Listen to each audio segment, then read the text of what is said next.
प्रश्नावली 2.2 का अब हम प्रश्न दूसरे का चौथा सॉल्व करेंगे। यहाँ पर तो जो द्विघात बहुपद हमें ज्ञात करना है उसके शून्यकों का योग है 1 और शून्यकों का गुणनफल भी 1 है। तो यहाँ पर हम मान लेते हैं, माना द्विघात बहुपद है ax² plus bx plus c।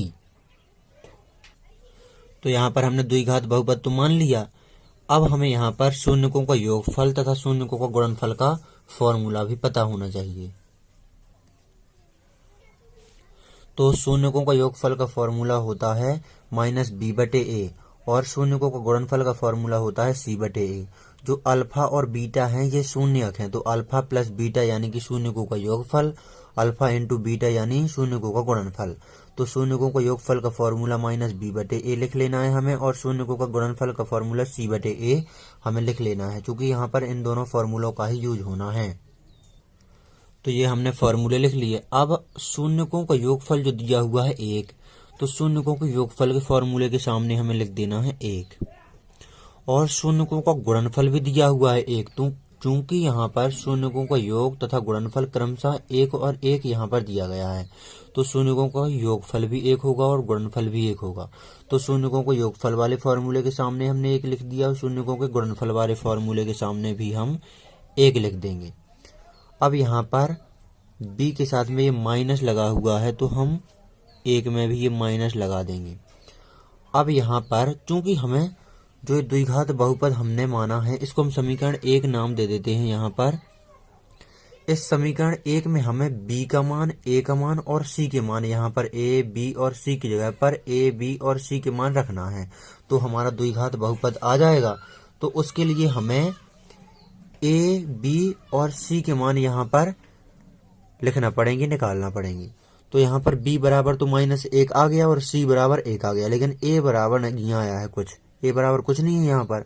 तो हम इसके बटे में 1 मान लेंगे और इसके बटे में 1 मान लेंगे। ये हमने दोनों जगह पर 1 इसीलिए माना है क्योंकि a के मान को सेम रहना चाहिए दोनों जगह पर। तो 1 का भाग -1 में देंगे तो -1 आ जाएगा जो कि पहले था, और यहाँ पर भी 1 का भाग 1 में देंगे तो 1 आ जाएगा। अब यहाँ पर जो ये मान आए हैं वो हम यहाँ पर लिख लेते हैं। तो यहाँ पर b बराबर आया हुआ है -1। यहाँ पर -b बराबर -1 नहीं लिखना है, b बराबर -1 आया है, क्योंकि माइनस इसके साथ में हमने वो इसमें लगा दिया। a बराबर दोनों जगह पर 1 है, नीचे की ओर देखेंगे तो हमने 1 लिख दिया यहाँ पर, तथा c बराबर भी 1 लिख देंगे क्योंकि यहाँ पर c बराबर 1 है। अब हम समीकरण 1 में मान रख देंगे a, b और c, इन तीनों के हम मान समीकरण 1 में लिख देंगे। तो हम पहले समीकरण 1 जो ये है ये यहाँ पर ज्यों का त्यों उतार देते हैं। तो हमने समीकरण 1 को ज्यों का त्यों यहाँ पर उतार दिया। अब इसमें मान रखते हैं, तो एक की जगह पर लिख देना है हमें 1, तो 1 इंटू x², ये ज्यों का त्यों, प्लस का चिन्ह भी ज्यों का त्यों।